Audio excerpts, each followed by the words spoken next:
Itu understanding salvation, keselamatan ini materi yang sudah sering diulang-ulang, sering banget ya, di katekisasi pun diajarin mengenai keselamatan. Tapi hari ini saya mengajak kita melihat rangkanya seperti ini yang akan saya bahas, ada 5 poin. Yang pertama pada mulanya, yang kedua ada masalahnya muncul, tentu ada banyak sekali perspektif atau cara pandang ketika kita membahas mengenai keselamatan. Misalnya kita bisa membahas mengenai keselamatan dari sudut pandang korban, seperti yang dibahas Ezra minggu lalu, ataupun kita juga bisa membahas mengenai bagaimana alat Tritunggal bekerja untuk kita, ya untuk pekerjaan Allah, untuk kemuliaan Allah, tapi kita mendapat hasilnya. Tapi hari ini saya mau bahas satu perspektif yang unik mengenai keselamatan, yaitu mengenai perang. Jadi keselamatan itu sejarahnya itu ya adalah sejarah perang sebenarnya. Even kita di sini sedang peperangan rohani ya. Makanya tadi kita berdoa karena kita nggak bisa mengandalkan kekuatan manusia, tapi kita hanya mungkin berserah kepada Tuhan. Jadi teman-teman setiap mau mengenal Tuhan, setiap teman-teman mau memberitakan Injil, itu peperangan rohani yang perlu teman-teman doakan, yang perlu teman-teman jalani, tahu siapa musuhnya, siapa temannya, dan juga apa perlengkapannya. Kemudian yang keempat itu bahwa ini spoiler, Kristus yang menang dalam perang itu ya. Nah, dan juga yang terakhir itu kita melihat bagaimana Kristus memenangkan hati kita. Tapi ada satu pertanyaan yang perlu kita renungkan dan saya nggak langsung kasih jawabannya di bagian ini, tapi saya mengajak teman-teman ikut menyimpulkan ya apa jawabannya. Yaitu kita selamat dari apa dan juga untuk apa. Karena sama seperti misalnya ada orang yang lagi di penjara, itu dia mau bebas. Tapi apakah dia hanya mau bebas dan setelah bebas dia nggak ngapa-ngapain? Ya kan enggak ya. Orang yang habis di penjara dia mau bebas dan dia pengen dia bebas itu untuk misalnya untuk bekerja, untuk menghidupi keluarganya, untuk bermanfaat buat masyarakat. Jadi ya selamat itu untuk apa? Bebas itu untuk apa? Ada orang yang lagi sakit di rumah sakit, dia pengen sembuh, tapi dia nggak cuma mau sembuh. Dia mau setelah dia sembuh, dia bisa kembali berkarya, dia bisa kembali menjadi berkat buat orang lain, dia bisa kembali melayani Tuhan, dia bisa kembali belajar, dia bisa kembali bekerja. Jadi ada tujuannya, kita selamat dari apa, kita selamat terhadap apa, dan untuk apa. Jadi kekristenan bukan mengajarkan dari minus jadi kosong, tetapi dari minus itu bisa jadi plus, ya. Jadi nggak netral gitu. Kekristenan itu bukan agama yang cuma ngomongin buang dosa selesai. Kekristenan itu bukan agama kosong, tapi bagaimana kita menjadi manusia kembali menjadi manusia yang berfungsi sebagaimana Tuhan ingin ciptakan ya. Tuhan ingin ciptakan manusia bagaimana dosa merusak, ketika kita diselamatkan kita kembali ke tujuan yang Tuhan desain dari awal. Kita mulai dari penciptaan. Secara singkat saya katakan, penciptaan itu di Kejadian 1 itu bahasa yang digunakan adalah bahasa perang. Perang melawan apa? Perang melawan kekacauan. Nah, mungkin teman-teman lihat kok ini nggak sesuai dengan sains, kenapa sudah ada air. Tapi saya mau bilang, Alkitab bukan buku sains. Jadi kalau cara membaca kita, ketika kita membaca Alkitab dari sudut pandang sains, kita membaca Alkitab dengan salah fokus. Karena Alkitab lagi nggak ngomongin proses saintifiknya, tapi ada makna yang Tuhan mau beritahukan, bahwa Tuhan ketika mencipta dari yang tadinya kacau, gelap, dan kosong, itu dibuat teratur, terang, dan penuh. Ciptaan itu bukan dari kosong, bukan dari kacau kemudian jadi kosong, tapi dari itu semua kacau kosong jadi penuh gitu ya, termasuk hati kita ya, yang diciptakan ulang ketika kita bertobat bukan berarti kosong tapi penuh gitu. Perangnya melawan siapa? Ya tentu melawan kekacauan. Dan di ayat 27, 28, 29, ketika penciptaan manusia, manusia diberikan amanat oleh Tuhan untuk ikut serta berperang. Kata penuhilah bumi, taklukkanlah itu bahasa perang. Ya, jadi seluruh bumi ini dinyatakan milik Tuhan. Perang menguasai daerah dan daerahnya itu seluruh bumi. Itu. Manusia harus tahu siapa kawan, siapa lawan. Yang menjadi lawannya itu adalah kekacauan. Yang menjadi kawannya itu sesama manusia. Adam punya kawan yaitu Hawa. Lawannya ya tentu kekacauan. Tapi yang terjadi apa? Kita lihat di Kejadian 3, ada ular yang seharusnya menjadi lawan buat manusia.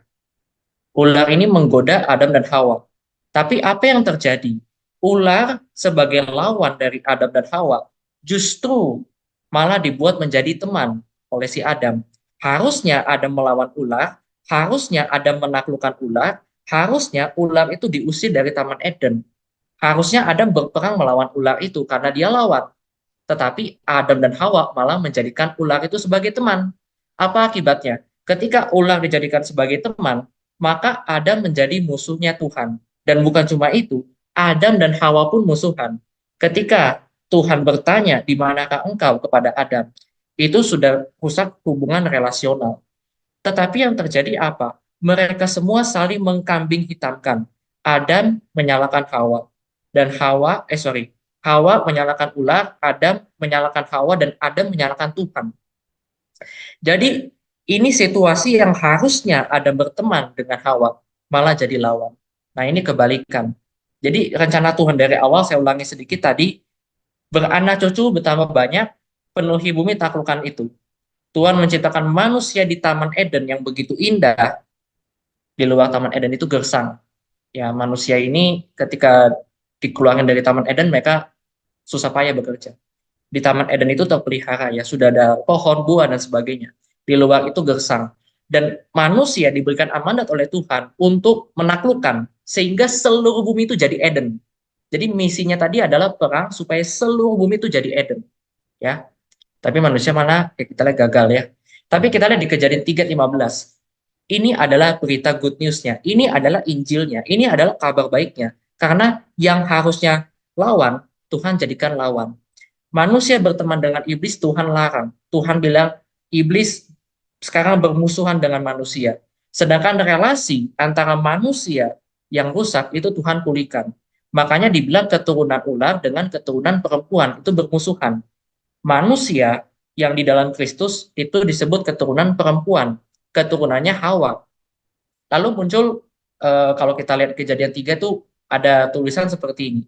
Adam memberi nama kepada Hawa sebab dia adalah ibu dari segala yang hidup.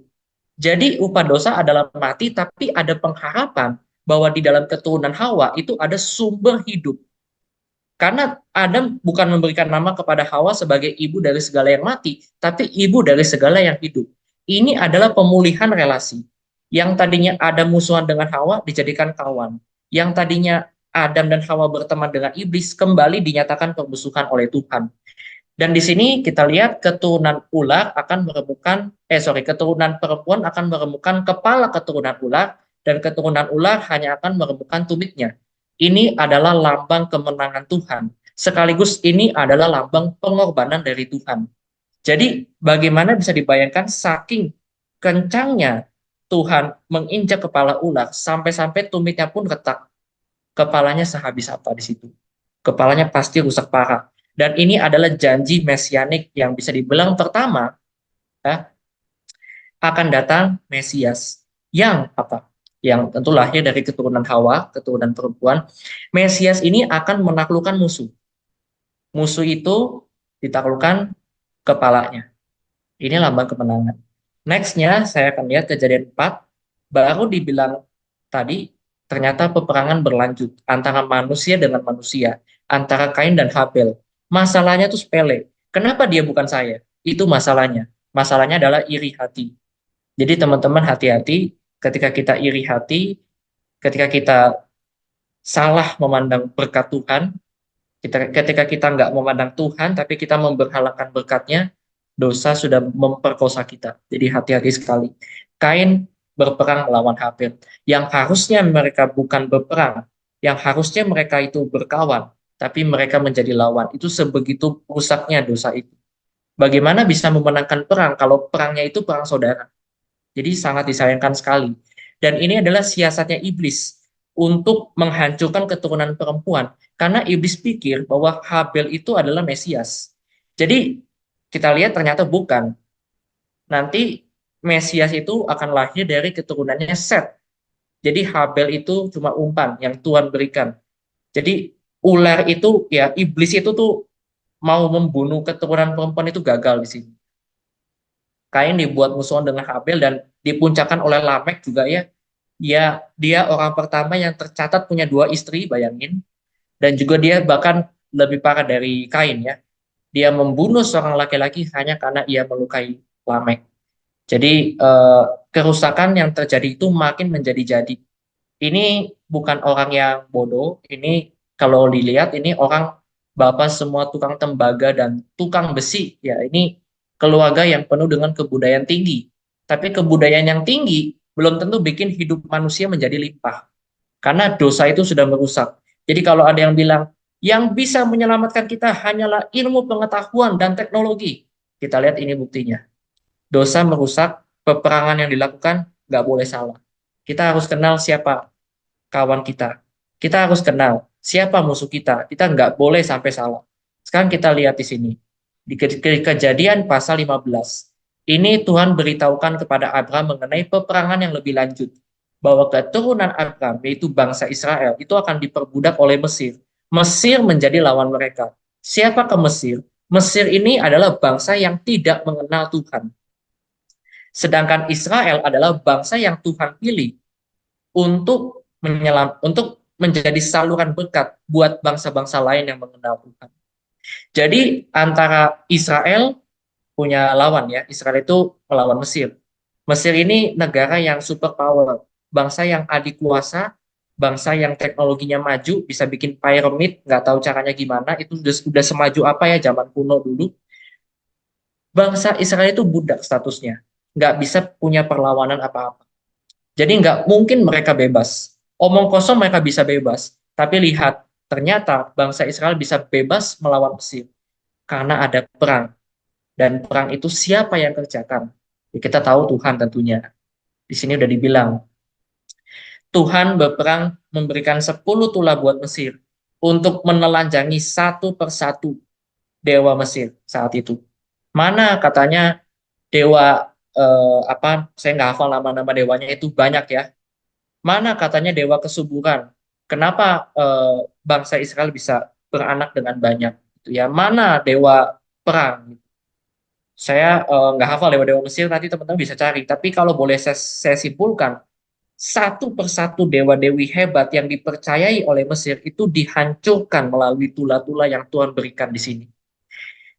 Nah, bangsa Israel kemudian Tuhan beritahukan kepada Abraham bahwa nanti bangsa Israel akan menang melawan Mesir dan bangsa Israel akan masuk ke tanah perjanjian, yaitu tanah Kanaan.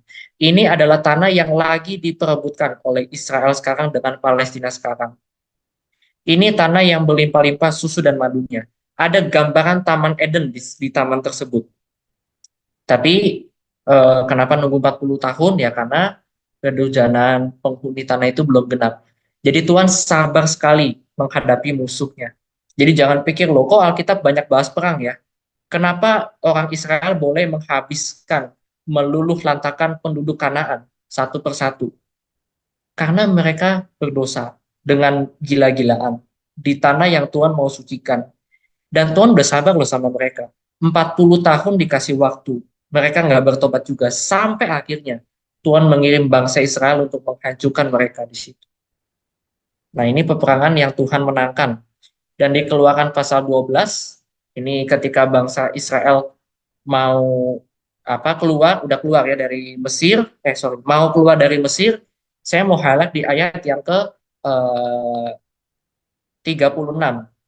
Ya, kita tahu ketika suatu bangsa memenangkan peperangan, maka harta kekayaan dari bangsa yang kalah perang itu akan menjadi milik bangsa yang menang. Jadi ayat 36 ini sengaja menunjukkan bahwa Israel menang perang. Israel bisa menjarah harta-harta bangsa Mesir yang nanti akan dipakai untuk membangun bait suci. Itu kan butuh dana ya. Dananya dari mana ya? Bukan dana sih, lebih tepatnya bahan-bahan gitu ya, dari sini, dari kekayaan Mesir. Ini membuktikan bahwa Tuhan adalah Tuhan yang berdaulat even atas bangsa Mesir. Tuhan adalah pemilik dari segala sesuatu. Bangsa Mesir dengan segala kekayaannya itu milik Tuhan. Bangsa Mesir nggak punya kuasa apapun. Ya, walaupun nanti bangsa Israel melakukan pelanggaran yang salah. Dari harta ini, dia bangunlah anak lembu emas. Itu tentunya salah. Kemudian di Keluaran 14, ketika bangsa Israel sudah pergi, hampir masuk ke tanah Kanaan, mereka mau menyeberangi Laut Teberau, ya, kelihatan iring-iringan kereta Firaun mau dekat, mau mengejar bangsa Israel. Dan ini di ayat 14, Tuhan ingatkan, yang perang itu Tuhan, bukan Israel. Keluaran 14 ayat 14 sering kita pakai buat kalau ujian ya. Oh, lihat, saya mau ujian kalkulus misalnya. Ada ayat, Tuhan akan berperang untuk kamu dan kamu akan diam saja. Ini namanya comot-comot ayat. Kita nggak tahu maknanya apa, kita main asal comot aja. Itu namanya eisegesis. Teman-teman kalau mau kutip ayat, pastikan teman-teman at least memahami konteksnya. Ini lagi ngomongin soal apa? Jangan asal comot-comot ayat. Saya melihat bahkan hamba-hamba Tuhan pun yang berkhotbah masih suka comot-comot ayat. Ya, yang di luar konteks ya, yang salah itu sangat disayangkan. Di sini dikatakan Tuhan yang berperang melawan bangsa Mesir. Tuhan berperang untuk umatnya. Dan Israel selalu menang ketika Tuhan ada di pihak mereka. Pada saat kapan Israel kalah? Pada saat Tuhan nggak di pihak mereka. Yaitu pada saat Israel memberontak kepada Tuhan. Pada saat Israel berdosa, maka Tuhan izinkan peperangan terjadi. Dan kekalahan Israel terjadi. Di sini dilihat Tuhan akan berperang untuk Israel. Dan kamu akan diam saja. Nah, akhirnya di ayat 18 dibilang, orang Mesir akan tahu bahwa Tuhan adalah Tuhan yang sejati. Nanti di ceritanya Rahab, Rahab sampai gemetar ya. Kok bisa bangsa Israel itu berhasil perang melawan bangsa Mesir yang hebat? Mereka ketakutan. Rahab ketakutan melihat Tuhan Israel itu Tuhan yang begitu berkuasa, begitu hebat. Ya nanti kita akan lihat ceritanya. Ayat 19 sudah dilihat ya kalau Tuhan yang pertama berjalan di depan tentara Israel dulu. Di dalam tiang awan dan tiang api gitu ya. Tiang awan supaya ketika ketika malam hari ketika siang hari ada tiang awan supaya bangsa Israel nggak kepanasan. Tiang api itu ketika malam hari di padang gurun ya, di padang gurun itu kan suasananya kan antara siang dan malam jauh beda ya. Siangnya panas sekali, malamnya dingin sekali. Tiang api itu supaya mereka nggak kedinginan di malam hari. Jadi Tuhan kita begitu menyertai bangsa Israel. Dan tidakkah kita terharu ya ketika melihat penyertaan Tuhan yang begitu sampai hal-hal kecil ya, sampai sendalnya Israel tuh nggak rusak gitu ya. Hal-hal kecil aja Tuhan perhatikan untuk bangsa yang dia sayangi ini. Siapa sih bangsa Israel ya? Bangsa budak, bangsa yang nggak terpandang dibandingkan Mesir. Dan kalau Tuhan memberikan perhatian yang begitu detail, yang begitu mengasihi Israel yang kecil ini, dia juga akan memberikan kasih yang begitu besar kepada kita yang kecil ini. Kita ini hamba, Israel ini hamba. Siapa Israel? Itu bangsa nggak terpandang. Siapa kita? Kita orang nggak terpandang, tapi Tuhan mau memperhatikan kita. Nah, di dalam Imam pasal 7, saya terinspirasi dari Pendeta Jimmy Pardede, ya saya kutip, di sini dibilang kalau bangsa Israel itu diperintahkan untuk memberikan daging itu kepada persembahan daging itu dimakan oleh imam. Ini maksudnya apa? Maksudnya adalah imam memakan daging yang harusnya itu sebenarnya dalam budaya mereka itu dimakan oleh tentara. Jadi di sini imam itu bertugas dalam hal militer. Bayangin perang itu khusus bangsa Israel ini bukan dengan kemiliteran yang kuat. Kita tahu nanti bahwa raja-raja Israel itu dilarang punya kuda. Bukan dilarang punya kuda, dilarang melipat gandakan kuda. Jadi padahal kuda itu kan dibutuhkan untuk berperang. Militer loh ini loh. Tapi Tuhan bilang jangan melipat gandakan kuda. Di sini peperangan itu dipimpin oleh imam. Waktu zaman ini belum ada raja ya. Peperangan dipimpin oleh imam. Kok bisa imam diberikan jabatan militer? Ya karena Israel ini adalah kerajaan imam. Dan Tuhan ingin mengajarkan kepada Israel bahwa peperangan yang sejati adalah peperangan dalam tanda kutip rohani. Peperangan yang sebenarnya adalah peperangan yang harus imam yang memenangkan peperangan itu. Jadi di sini teman-teman udah dapat gambaran belum ya? Teman-teman coba pikir, sebelum manusia jatuh dalam dosa, ketika Tuhan mencipta, itu Tuhan pakai bahasa perang. Tapi di perang itu nggak ada korban. Setelah manusia jatuh dalam dosa, peperangan demi peperangan terjadi dan selalu ada korban. Dan di sini dibilang, yang berperang itu adalah imam. Tugas imam itu apa? Ya, menyembelih korban. Peperangan yang Israel kerjakan ini sebagai kerajaan imam. Peperangan tersebut adalah ibadah. Kita bisa lihat ketika Yosua 6, ketika terjadi pertempuran yang pertama di tanah Kanaan. Setelah bangsa Israel masuk ke tanah Kanaan, mereka harus meruntuhkan tembok Yeriko. Karena tembok itu adalah lambang pertahanan militer. Dan siapa yang berperang melawan Yeriko? Dan kita lihat di ayat 4, 7 orang imam. Imam yang berperang. Bukan tentara di sini tulisannya, tapi imam. Bait suci mengitari selama 7 hari. Jadi ini peperangan yang dimenangkan oleh imam. Dan ini dipertegas di ayat sebelumnya, di Yosua 5 ayat 14. Akulah panglima bala tentara Tuhan. Jadi Tuhan yang akan berperang melawan Yeriko. Dan Tuhan yang akan memperebutkan tanah Yeriko. Dan Tuhan yang ada di pihak umat yang dikasihnya, yaitu umat Israel. Dan di ayat 15 ini ada gambaran bait suci. Ada gambaran penyertaan Tuhan. Tanggalkanlah kasutmu sebab tempat engkau berdiri itu kudus. Ini seperti suasana ibadah. Nanti kita lihat di 2 Samuel 7. Ini adalah janji yang Tuhan berikan kepada Daud. Apa saja janjinya? Janjinya adalah, kita lihat di ayat yang ke-11. Aku mengaruniakan keamanan pada semua musuhmu. Ini janji yang sama dengan yang Tuhan berikan di Kejadian 3:15 tadi. Di Injil yang pertama tadi, bahwa Mesias akan datang, Mesias itu akan menaklukkan musuh. Dan ini digemakan di 2 Samuel pasal 7. Akan datang Mesias yang akan menaklukkan musuh-musuh Israel. Dan juga bukan cuma itu, tetapi di ayat 16 dikatakan, akan datang Mesias yang akan mengekalkan kerajaan Daud. Tata Daud akan kokoh selama-lamanya. Ini adalah janji mesianik yang teman-teman harap ingat. Karena nanti teman-teman akan dapat jawabannya. Dan di 2 Samuel pasal 11, kita baru saja diberikan janji oleh Tuhan, tapi Daud jatuh dalam dosa. Kenapa Daud jatuh dalam dosa? Teman-teman perhatikan baik-baik di ayat 1. Kenapa Daud bisa jatuh dalam dosa? Pada pergantian tahun, pada waktu raja-raja biasanya maju berperang. Teman-teman highlight kalimat ini ya. Pada waktu apa? Raja-raja biasanya maju berperang. Daud ngapain? Daud ikut perang apa enggak? Enggak. Padahal Daud itu raja. Bayangin. Daud malah menyuruh Yoab untuk maju berperang. Kenapa? Ya memang udah tinggal sentil doang. Karena udah dikepung kota Rabah itu. Tapi di sini kesalahan fatalnya adalah Daud sudah merasa aman.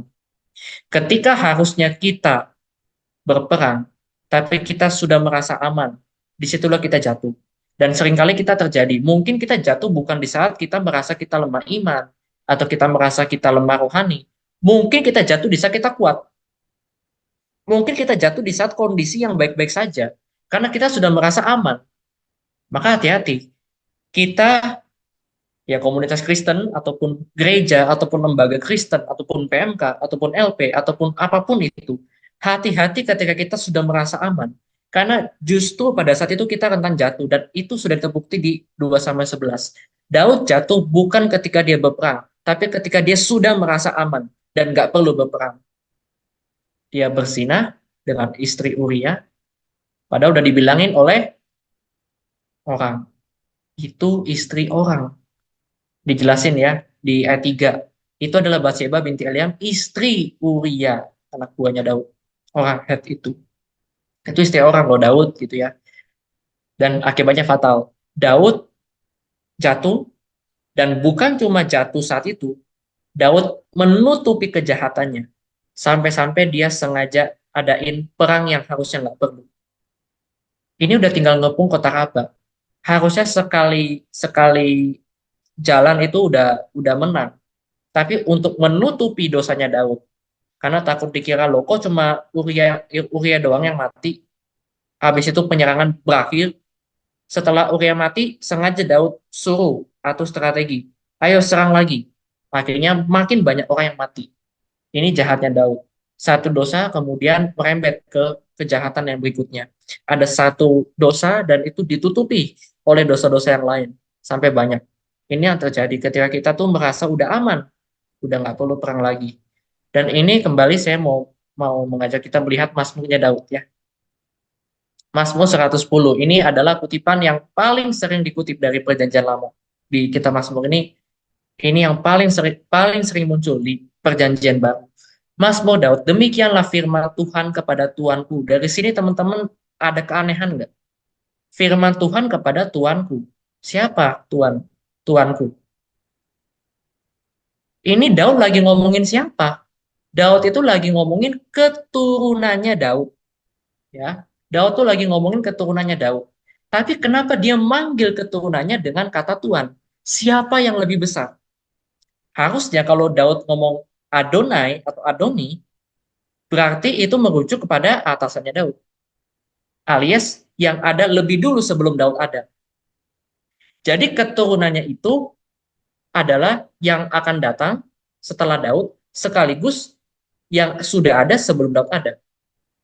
Dan di kitab Wahyu dibilang bahwa Yesus adalah akar dan keturunan Daud. Siapa dia? Kita lihat ya. Duduklah di sebelah kananku sampai kubuat musuh-musuhmu menjadi tumpuan kakimu. Sekarang saya mau nanya, teman-teman perhatikan. Ayat 1 itu penggenapan dari kitab apa? Pasal berapa? Ayat berapa? Ada yang tahu nggak?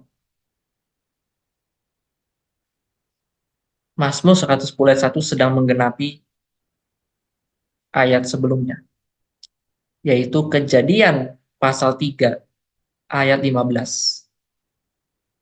Lihat ya, musuh-musuhmu menjadi tumpuan kakimu. Jadi musuh-musuhnya ada di bawah kakinya. Itu artinya kemenangan yang besar di situ. Memerintahlah di antara musuh.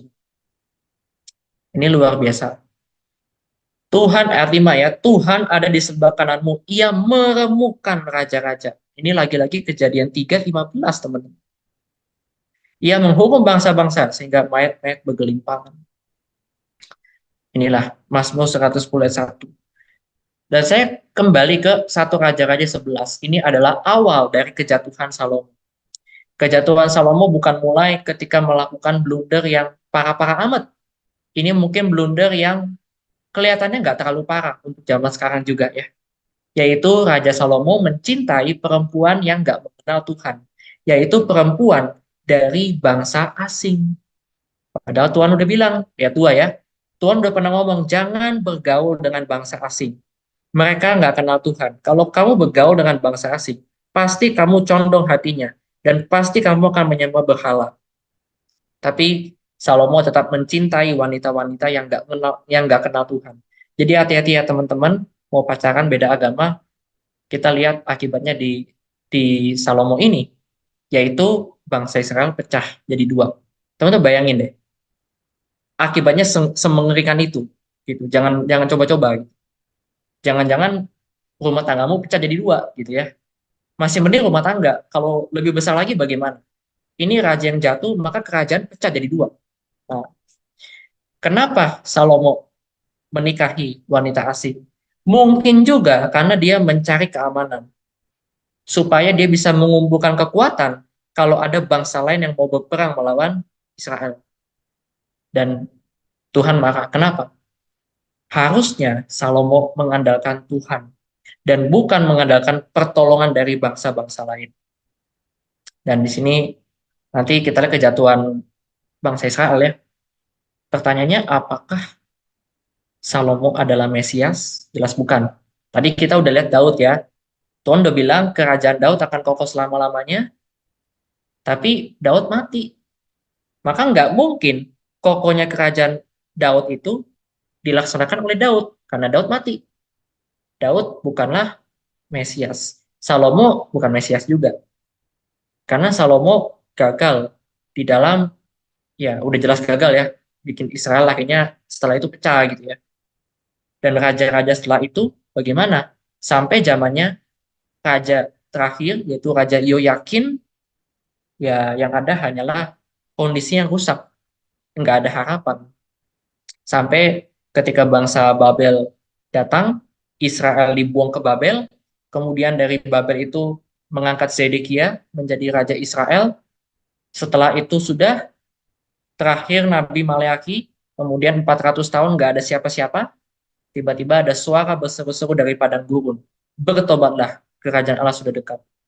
Dari situ Yesus lahir, berinkarnasi menjadi manusia, dia datang dari surga, turun dari surga ke bumi, menjadi manusia, dan apakah dia Mesias? Dia adalah raja. Dan di hadapan Pilatus, yang saat itu berkuasa atas Israel, ya karena Israel ada di kekuasaan Roma waktu itu, Yesus dengan gamblang bilang kepada Pilatus, kerajaanku bukan dari dunia ini. Saya khawatir kita salah tafsir. Oh, kerajaanku bukan dari dunia ini berarti Yesus bukan raja jasmani. Berarti Yesus bukan raja di bumi ini. Tapi Yesus rajanya di surga. Di bumi ini kita mau ngapain aja silakan. Nah, itu salah. Kerajaanku bukan dari dunia ini bukan berarti Yesus tidak jadi raja di dunia ini. Hati-hati. Istananya Yesus di surga, tapi lingkup kerajaannya itu sampai ke bumi. Sama lah kayak istananya Jokowi kan di Istana Bogor. Tapi lingkup pemerintahnya kan se-Indonesia, gitu ya. Nggak cuma di istana doang. Jadi Yesus itu memerintah di dunia ini juga. Tetapi maknanya apa? Kerajaanku bukan dari dunia ini. Maknanya adalah cara dia berperang. Kalau kerajaan dari dunia ini memakai cara apa? Ini hamba-hambanya melawan gitu. Jadi cara yang dikenal oleh dunia ini ketika berperang pastilah akan mematikan orang lain demi diri. Tapi cara perang Yesus adalah cara perang yang dipandang orang aneh, dipandang orang ini mah pasti gagal punya. Karena cara perang Yesus itu lain dari yang lain. Yaitu apa? Kebalikannya. Mematikan diri demi orang lain. Jadi kalau cara perang bangsa lain itu adalah mematikan orang lain demi diri, kalau cara perang Yesus kebalikannya, mematikan diri demi orang lain.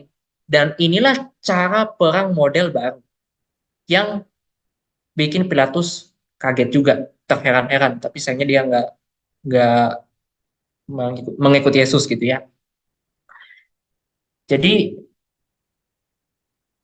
Yahudi pun orang-orang Yahudi pada sepakat untuk menyalibkan Yesus. Mereka nggak mau terima Yesus sebagai Mesias. Karena apa? Mereka mengharapkan Mesias bisa menang perang. Tapi yang mereka lihat, Mesias justru kalah perang. Yesus justru kalah di kayu salib. Karena mereka nggak ngerti bahwa cara perang yang Yesus lakukan itu berdasarkan Yesaya 53 ini. Hamba yang menderita. The suffering servant. Yesus perang dengan cara menderita seperti ini.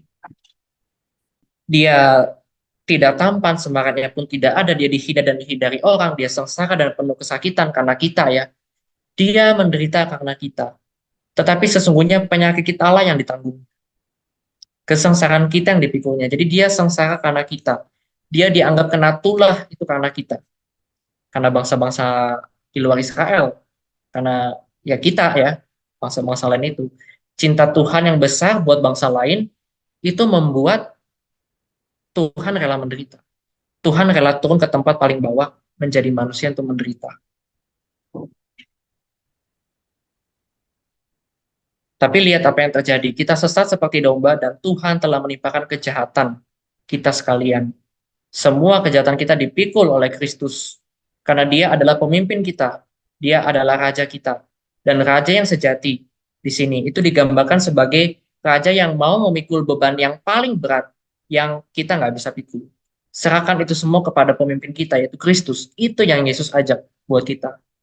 Dia dianiaya, tapi dia membiarkan diri ditindas. Nah ini cara perang yang kelihatannya aneh. Lawan dong kalau mau menang. Tapi cara perangnya ini mah pasti kalah punya lah, gitu orang pikir ya. Masa ditindas, biarin diri, nggak melawan, nggak membuka mulutnya, malah menjadikan dirinya nggak berdaya, ya. Dan yang paling parahnya adalah kematian Yesus itu bukan kematian yang keren-keren amat sebenarnya. Kalau kita melihat kematian seorang pahlawan yang oleh karena dia mengorbankan dirinya, Indonesia bisa merdeka, oleh karena dia mengorbankan dirinya, maka nama dia jadi harum, mungkin oke lah. Tapi lihat kematian Yesus di salib. Itu digambarkan sebagai kematian seseorang yang terkutuk, terhukum karena melakukan kejahatan kelas kakap. Kejahatan yang seperti membunuh. Ayat 12 kita lihat di bawah. Dan karena ia terhitung di antara pemberontak-pemberontak. Tadi di awal saya sudah bilang, kita mesti tahu mana kawan, mana lawan. Yesus disalib itu mengambil posisi sebagai pemberontak. Mengambil posisi sebagai lawan dari Allah Bapa. Dia bukan lawan, tapi dia mengambil posisi sebagai lawan. Sehingga dia menanggung murka yang ditimpakan oleh Allah Bapa kepada Yesus. Allah Bapa berperang melawan Yesus. Karena apa? Karena kita. Harusnya kita di posisi itu. Ini kematian yang buat buat orang-orang Romawi ini nggak agung. Kematian sebagai penjahat apa agungnya?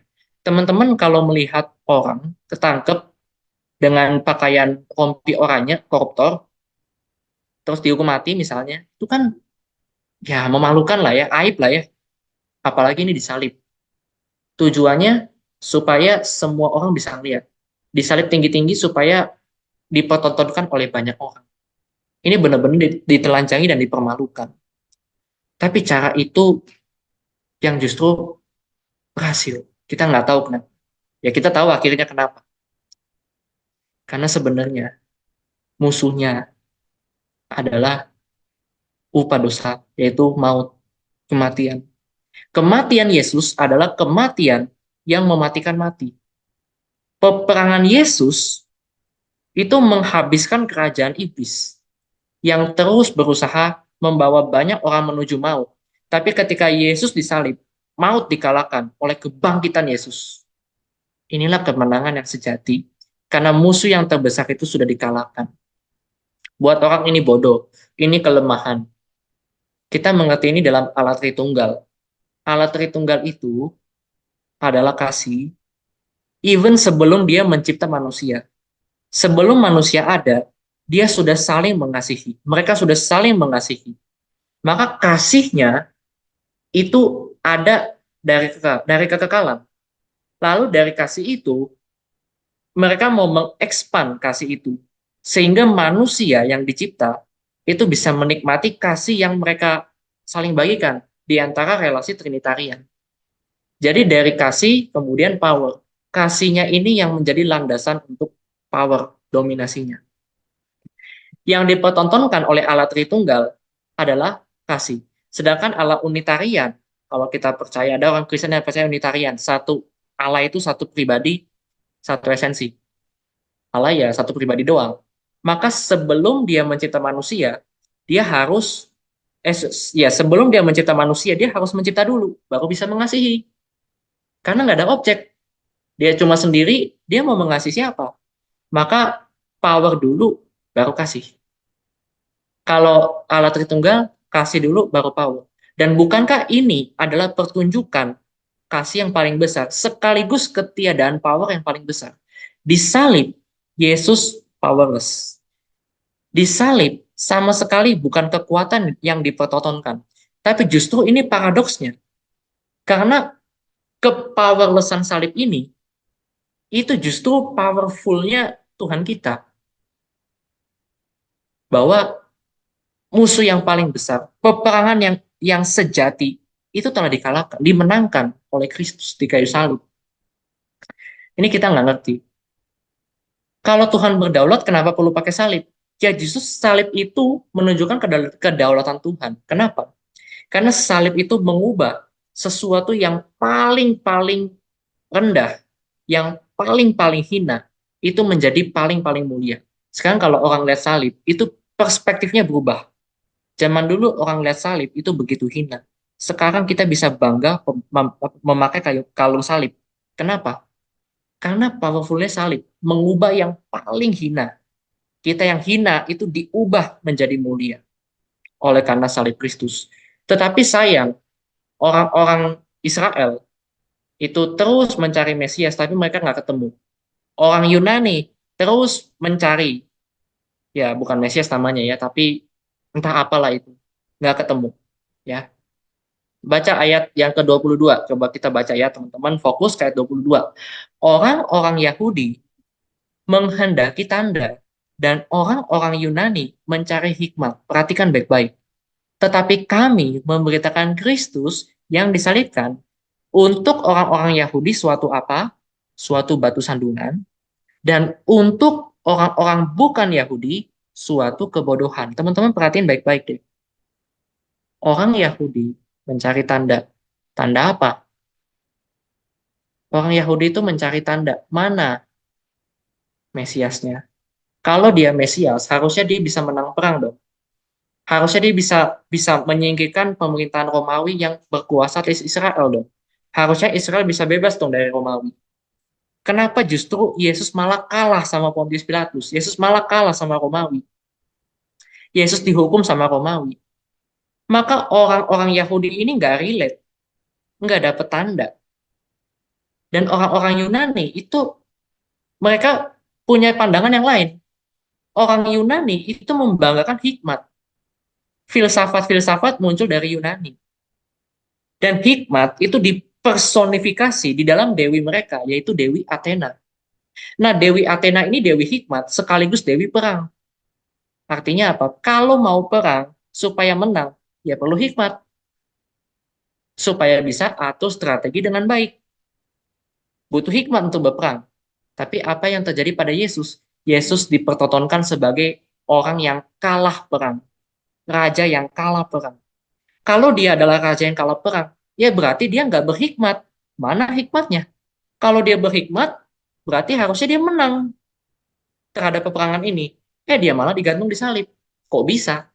Jadi ini nggak matching sama ekspektasinya orang Yahudi dan orang Yunani. Yang satu mencari tanda, nggak dapet. Yang satu mencari hikmat, nggak dapet. Yang diberitakan adalah salib. Orang Yahudi anggap ini batu sandungan. Ini aib mereka. Mesias itu harusnya membawa Yahudi menang. Kok ini malah membawa Yahudi kalah? Sedangkan orang Yunani itu berpikir harusnya bisa menang perang kalau dia orang yang berhikmat. Kok malah seperti itu? Berarti dia nggak berhikmat. Ini adalah kebodohan. Tapi sesungguhnya di ayat 24-25 sudah jelas.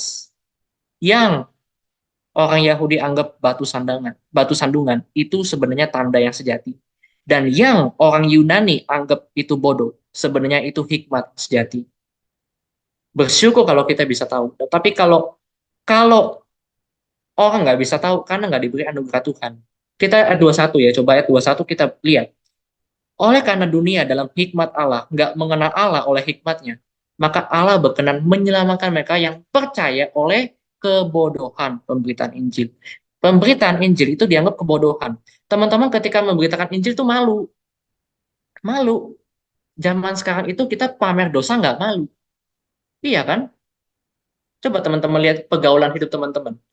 Pamer dosa itu orang nggak tahu malu. Tapi kalau kita memberitakan Injil, kita malu. Ini seperti kebodohan. Nah, kenapa pemberitaan Injil itu juga disebut kebodohan di sini? Saya mau kasih tahu ya. Orang yang berhikmat nggak sampai mengenal hikmat salib. Hikmat itu nggak cukup untuk membuat kita mengerti makna salib. Tapi justru Tuhan tutup makna salib untuk orang pintar dan Tuhan buka untuk kita yang bodoh. Orang hikmat dengan segala kebanggaannya, mereka ahli retorika, mereka bangga atas kemampuan retorika, berdebat, punya filsafat yang baik. Mereka pikir mereka adalah orang yang paling hebat, paling cukup beruntung. Tapi ternyata Tuhan bilang, nggak nyampe. Hikmat itu nggak membawa kamu mengenal kebenaran yang sejati. Filsafat-filsafat Yunani kamu yang keren, nggak cukup membawa kepada kebenaran yang sejati. Hanya oleh salib kamu mengenal kebenaran yang sejati. Dan kita yang bodoh-bodoh ini, kita lebih besar daripada orang berhikmat itu. Karena kita mengenal salib. Itu karena kasih karunia Tuhan yang mau bukakan kepada kita. Kalau bukan karena itu, nggak mungkin kita bisa mengenal salib. Jangan pikir orang Kristen adalah orang yang pintar. Sepintar apapun kita, kalau kita nggak diberi anugerah, kita nggak bisa lihat salib. Sebodoh apapun kita, kalau kita diberi anugerah, kita bisa lihat salib. 1 Korintus pasal 1 sudah jelas bilang seperti itu. Menurut ukuran manusia, kita nggak terpandang. Sama seperti Kristus kan? Kristus adalah orang yang paling miskin di dunia ini, tapi justru memberikan pengaruh yang paling besar sepanjang sejarah di dunia ini. Apa yang bodoh menurut dunia, Tuhan pilih untuk mempermalukan orang yang pintar. Apa yang lemah menurut dunia, Tuhan pilih untuk memalukan orang yang kuat menurut dunia. Seperti itu. Dan di Galatia 3:16 kita sudah melihat penggenapan Kejadian 3:15. Keturunan perempuan itu adalah Mesias.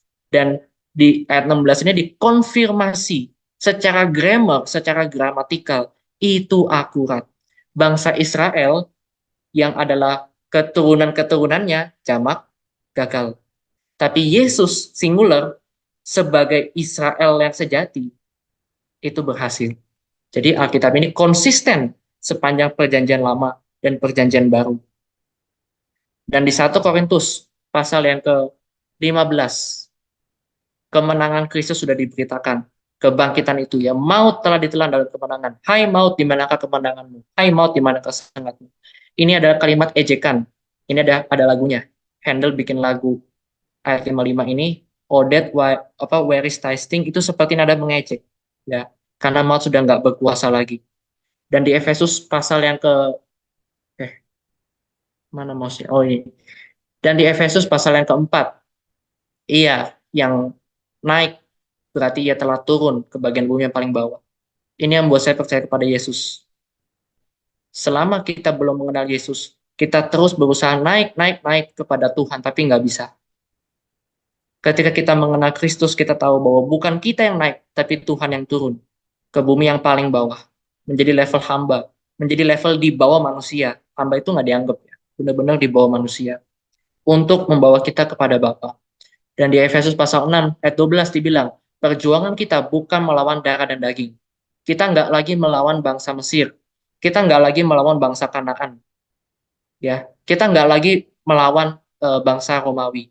Tapi sekarang kita melihat penguasa-penguasa gelap yang nanti juga kalah, yaitu iblis. Kita sedang melawan roh-roh jahat itu di udara.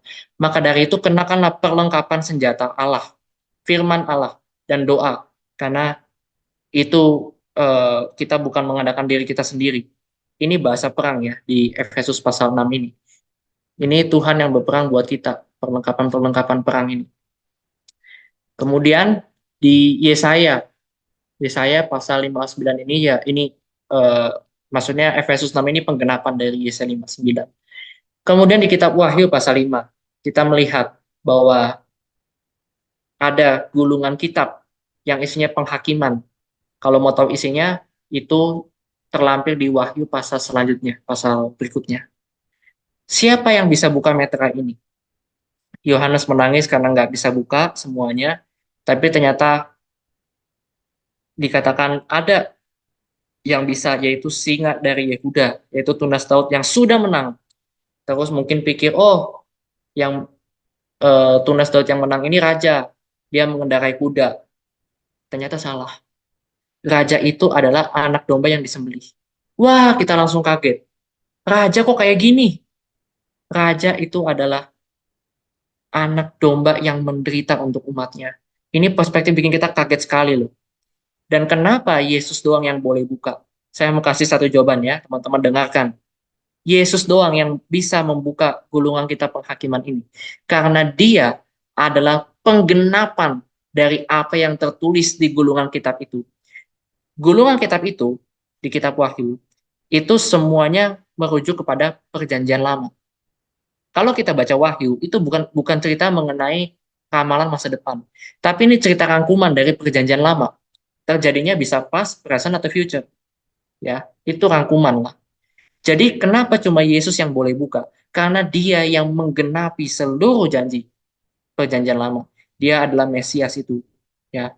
Dan juga kita lihat di sini di di Wahyu pasal 12, ini penggenapan yang ya ditutup ya di kitab Wahyu. Penggenapan apa ini? Ini penggenapan Kejadian 3:15. Keturunan perempuan versus keturunan ular. Jadi ada seorang perempuan berselubungkan matahari dengan bulan di bawah kakinya, dan mahkota matahari, bulan, dan mahkota dari 12 bintang itu melambangkan langit ya, dan bala tentara malaikat.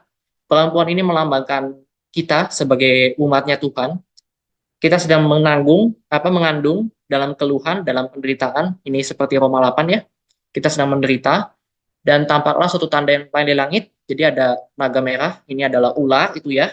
Merah itu artinya penuh dengan darah. Berkepala 7, bertanduk 10 itu artinya kekuatan. Nah, ini berarti ayat 3 ini, naga merah ini adalah lambang pemerintah yang menindas. Ya. Dan ekornya menyeret sepertiga dari bintang-bintang di langit. Artinya malaikat-malaikat di atas itu juga ikut menderita bersama dengan kita. Jadi, tapi yang terjadi apa? Ini katanya serem, naganya begitu serem, tapi ketika perempuan itu melahirkan Kristus, anak laki-laki itu, yang menggembalakan semua bangsa dengan gada besi, ini Mazmur 2 pengenapannya, tiba-tiba anaknya itu dirampas, dibawa lari kepada Allah dan ketatannya. Jadi Wahyu 12 ayat 5 itu membicarakan mengenai Yesus yang lahir, bangkit, dan naik ke surga dan menang. Yesus sudah memenangkan perang itu di situ. Oke. Nah, jadi kita garis bawahi tadi ya, yang saya highlight ya. Mesias itu seperti apa? Akan datang Mesias yang akan menaklukkan musuh. Akan datang Mesias yang mengkekalkan kerajaan Daud. Itu sudah tergenapi atau belum? Orang Yahudi mencari tanda nggak dapat. Benar nggak sih Kristus itu menaklukkan musuh? Benar nggak sih Kristus itu mengkekalkan kerajaan Daud? Ini sudah tergenapi atau belum sih? Kok Israel masih perang melawan Palestina? Padahal salib itu perang yang paling puncak. Harusnya mereka nggak usah perang lagi lah. Gitu ya. Hanya Yesus yang bisa menaklukkan musuh. Dan hanya Yesus yang kekal. Yang bisa mengkekalkan kerajaan Daud. Ini sudah tergenapi atau belum? Apakah musuh sudah dikalahkan? Sekarang kita masih perang nggak? Tiap hari kita masih perang melawan dosa. Berarti udah tergenapi belum? Gitu ya. Jawabannya already but not yet ya. Sudah dan belum jawabannya itu. Mungkin teman-teman bingung sudah atau belum? Jawabannya sudah dan belum. Nanti akan ada kesempurnaannya ya ketika kita bertemu dengan Kristus, kita nggak perlu perang lagi di situ. Nah, Roma pasal 5. Nah, ini Kristus yang memenangkan hati kita. Jadi kalau tadi di Mazmur pasal 110 dibilang bahwa musuh-musuh itu akan takluk di hadapan Tuhan. Ada dua pilihan. Yang pertama, karena memang Tuhan menang melawan musuh itu. Atau yang kedua, karena musuh itu berbalik jadi kawan. Kita yang mana? Nah, di Roma 5, itu dikatakan ayat 10 ya. Ketika kita masih seteru, kita diperdamaikan dengan Allah oleh kematian anaknya. Mungkin teman-teman yang jatuh cinta tahu ya, bagaimana cara memenangkan hati orang yang kamu cintai. Kamu nggak maksa kan? Kamu nggak maksa, ayo harus terima saya apa adanya. Sambil nodongin pistol. Kamu menangkan hatinya kan? Nah, Yesus itu berperang dengan cara apa? Kok kita yang tadinya lawan bisa jadi kawan? Karena dia berperang dengan cara memenangkan hati kita. Oleh apa? Oleh salib, oleh kematian anaknya. Betapa memuliakannya salib itu, betapa kasih Tuhan yang besar dipancarkan melalui salib, sehingga hati kita tergerak dan dimenangkan. Kristus sudah memenangkan hati kita, dan inilah yang dia lakukan. Election. Kita sudah dipilih sebelum dunia dijadikan. Bukan kita yang pilih Tuhan, tapi Tuhan yang pilih kita. Bukan kita yang cari Tuhan, tapi Tuhan yang cari kita. Jadi nggak ada waktu buat sombong, karena memang ya Tuhan yang cari kita. Kita mau sombong apa? Oh, saya bisa kenal Tuhan karena saya mencari, karena saya belajar teologi. Enggak ya. Tapi karena Tuhan yang sudah lebih dulu milih. Terus the gospel call, jadi Tuhan juga menyediakan wadah, sarana, mungkin melalui PMK, sehingga kita mengenal Tuhan, mungkin melalui orang tua, mungkin melalui OSAT, mungkin melalui teman, kemudian juga Tuhan melahirkan kita, yang tadinya kita mati rohani, nggak tahu kita mati rohani, kita nggak sadar, kita hamba dosa, kita dihidupkan oleh Tuhan. Dan kita sadar, selama ini saya hidup dalam dosa, seperti bangsa Israel yang diperbudak Mesir, oh ternyata perbudakan itu nggak enak ya. Selama ini saya diperbudak dosa itu nggak enak ya. Kita melek, baru kita sadar, saya harus keluar. Baru setelah kita dilahir barukan itu kita bisa dikonversi. Setelah itu kita menerima justification, pembenaran. Nah, ini yang membuat kita ketika percaya kepada Tuhan, kita bukan lagi mencari penerimaan terus-menerus. Tadinya Adam dan Hawa sudah ditolak, diusir dari Taman Eden ya. Mereka kan bertugas kan untuk mengubah kacau jadi teratur melalui pekerjaan. Pekerjaan itu begitu ya. Pekerjaan itu tuh kalau teman-teman nanti kerja, teman-teman tahu. Teman-teman kerja untuk menyelesaikan masalah orang. Teman-teman dibayar untuk menyelesaikan masalah orang. Kalau teman-teman bikin startup ya, itu pasti mendefine problemnya apa dan apa solusinya. Kita tuh dibayar untuk menyelesaikan masalah orang. Dari kacau jadi teratur. Itulah tugas Adam dan Hawa dan itu tugas kita. Justification itu bicara mengenai status, bukan bicara mengenai pekerjaan kita tadi. Status kita yang berdosa di hadapan Tuhan sudah dinyatakan benar. Maka kita nggak lagi bekerja untuk diterima oleh Tuhan, mencari penerimaan. Sebelum kita mengenal Tuhan, kita terus-menerus mencari cara bagaimana caranya Tuhan terima kita. Tapi kalau kita sudah menerima Tuhan, kita sudah merasa secure. Kita sudah merasa, oke, saya bekerja untuk menyenangkan Tuhan. Tuhan pasti menerima pekerjaan baik saya, perbuatan baik saya. Tapi kalau kita belum secure, kalau kita masih bergumul soal penerimaan ini, kita nggak secure, kita akan terus mencari cara gimana caranya menyenangkan Tuhan. Dan ini tuh melelahkan gitu. Ketika kita mesti berbuat baik, tujuannya adalah supaya diterima, itu bikin kita melelahkan, capek gitu. Tapi ketika kita berangkat dari penerimaan Tuhan, kita lega. Jadi kekristenan di justification itu mengajarkan penerimaan itu mendahului perbuatan, bukan sebaliknya. Perbuatan kita berbuat baik dulu, baru Tuhan terima kita. Enggak. Jadi perbuatan baik kita itu sebagai rasa syukur karena kita sudah diterima Tuhan. Itulah sanctification. Sebelumnya ada adoption ya, kita dianggap sebagai anak-anak Allah itu. Padahal anak Allah cuma Yesus. Kok kita juga? Karena kita ini satu dengan Kristus. Kristus menang, kita juga menang. Kemudian ada perseverance, jadi kita yang menjaga keselamatan itu bukan kita tapi Tuhan. So, Tuhan nggak mungkin gagal ya. Jadi seumur hidup Tuhan ingat kita. Walaupun kita nggak setia, Tuhan tetap setia. Itu janji Tuhan di Ibrani. Tapi kesetiaan Tuhan itu menggerakkan kita untuk datang kepada Tuhan, untuk mencari Tuhan. Dan baru di akhir itu ada glorification. Ya. Jadi di mana keadaan kita ini disempurnakan oleh Tuhan. Sebelum kita masuk ke tanya jawab, kita tutup dulu. Nah, untuk orang yang belum ada di zaman Yesus, bagaimana bisa selamat, Kak? Kan belum kenal Yesus. Nah, kok Karsten, boleh banget nih. Iya, bayang-bayang Yesus, janji mesianik, janji penebusan itu sudah ada di perjanjian lama, dan mereka selamat karena Yesus yang dijanjikan itu. Ritual-ritual, ibadah-ibadah yang dilaksanakan, yang ya secara rutin dilaksanakan, itu bayang-bayang yang menunjuk kepada Yesus sebagai pribadi yang menyelamatkan. Karena pengampunan Yesus, karya Yesus, dan kehadiran Allah itu tidak dibatasi oleh ruang dan waktu ya. Jadi Yesus tetaplah sebagai penyelamat kita, mau itu dulu, sekarang, sampai selama-lamanya. Itu dari saya. Ini Dennis tadi tanyanya Oh gimana? iya, tadi nanya yang soal gimana caranya penginjilan kalau waktunya dikit ya. Pesannya sama, pesannya adalah ya kita berdosa dan Yesus yang menjadi penyelamat, dia sudah menang, dia mengasihi kita, pesannya sih itu. Tapi pendekatan yang digunakan, cara menyampaikan, itu seninya. Jadi itu seni gitu. Jadi kalau kita melihat Ordo Salutis tadi ya, mungkin ya, kok Karsten ya. Ordo Salutisnya sebenarnya iya sih. Tadi ya election terlebih dahulu, ya kan? Manusia dipanggil untuk percaya terlebih dahulu. Jadi bukan karena kita percaya, wah, oh Tuhan Tuhan jualan nih, terus kita tertarik, lalu kita percaya. Enggak, tapi karena memang ya Tuhan bahkan juga menyediakan di satu point of time, nah, I will save this guy. Itu kita bisa baca di mana? Roma 8 ayat 29. Sebelum dunia dijadikan, kita sudah dipanggil.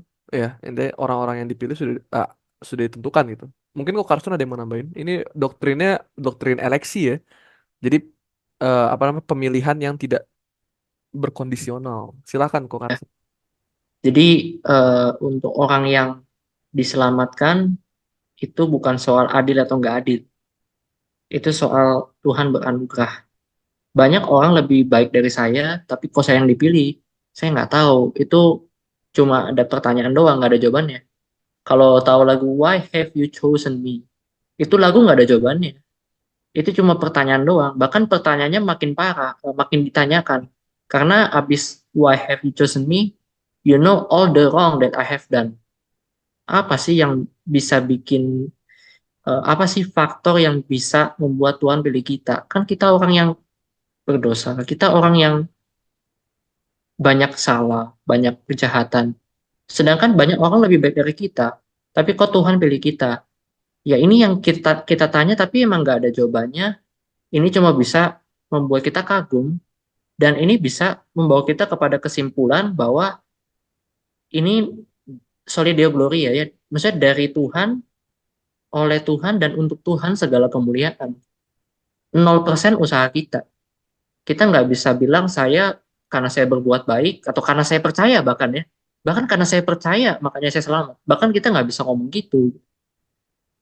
Tapi ya karena anugerah Tuhan semata gitu. Nah, bagaimana dengan orang yang tidak Tuhan selamatkan? Mereka mendapat keadilan. Jadi ini bukan soal adil kemudian nggak adil, tapi soal adil sisanya dapat anugerah dari Tuhan. Jadi seperti itu. Kalau misalkan tentang itu benar sih predestination sama free will. Jujur sih kalau aku sendiri berpendapat mungkin kalau aku salah boleh banget dikoreksi karena takutnya ke depannya ketika ada yang nanya nanti aku salah jawab gitu.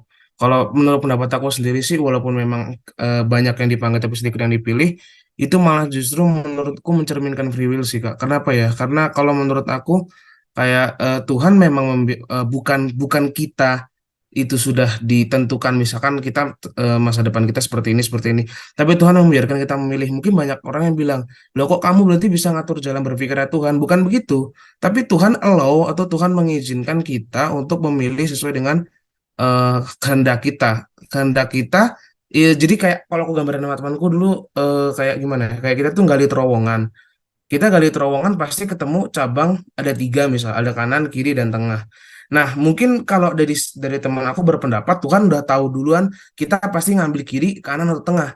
Nah tapi aku waktu itu masih bersikukuh mungkin nggak tahu kalau ternyata pendapatku salah aku masih bersikukuh kalau Tuhan membiarkan kita untuk memilih ketiga jalan itu tapi Tuhan tahu outcome dari masing-masing jalan dan Tuhan juga tahu mungkin kecenderungan hati kita tapi Tuhan tak biarkan kita memilih mungkin. Oke, mungkin aku jawab singkat aja ya. Mm. Sebenarnya pertanyaannya satu, free will-nya manusia setelah manusia jatuh dalam dosa, benar-benar free atau bias? Jadi kita mungkin pikirnya, oh 50-50. 50 saya menerima Tuhan, 50 saya menolak Tuhan. Tapi ketika manusia jatuh dalam dosa, free will manusia ada, memang ada. Tapi 100% itu memilih menolak Tuhan. Lalu, kok bisa ada orang yang mau percaya Yesus? Itu ya ordo salutis tadi. Karena Tuhan yang bekerja. Kedaulatan Tuhan yang menggerakkan free will manusia itu untuk mau datang kepada Tuhan. Jadi manusia itu bertanggung jawab atas free will-nya masing-masing yang menolak Tuhan. Kalau ada yang menerima Tuhan, udah pasti ada kekuatan eksternal di luar kekuatan internal manusia. Karena manusia nggak punya kendali untuk mengubah free will-nya dia. Yang tadinya mau menolak Tuhan, menjadi mau menerima Tuhan. Tapi kalau Tuhan beri anugerah, entah itu anugerah umum atau anugerah khusus, disitulah kita dapat keluar dari free will kita yang mentok situ. Nah, justru di dalam Tuhanlah kita bebas. Makanya free will yang sejati itu ketika apa? Ketika kita bisa mengasihi Tuhan dengan bebas. Kita mengasihi Tuhan dengan free, bukan karena kita takut masuk neraka, atau bukan karena kita terpaksa mengasihi Tuhan. Kita mengasihi Tuhan dengan free. Tapi sebelum kita menerima anugerah Tuhan itu, kita sebenarnya nggak free-free amat gitu. Seperti yang Paulus bilang, kalau orang yang hamba Tuhan, ya dia orang bebas. Orang bebas adalah hamba Tuhan. Hamba Tuhan itu adalah orang bebas. Itu kata Paulus ya. Gitu. Langsung aja deh saya jawab yang bawah tuh. Apakah free will dan predestinasi hubungannya dengan manusia itu predictable? Lah, saya nggak tahu arti predictable di sini apa ya. Tapi kedaulatan Allah yang bisa menggerakkan free will manusia. Kalau enggak, free will manusia pasti milih untuk menolak Tuhan.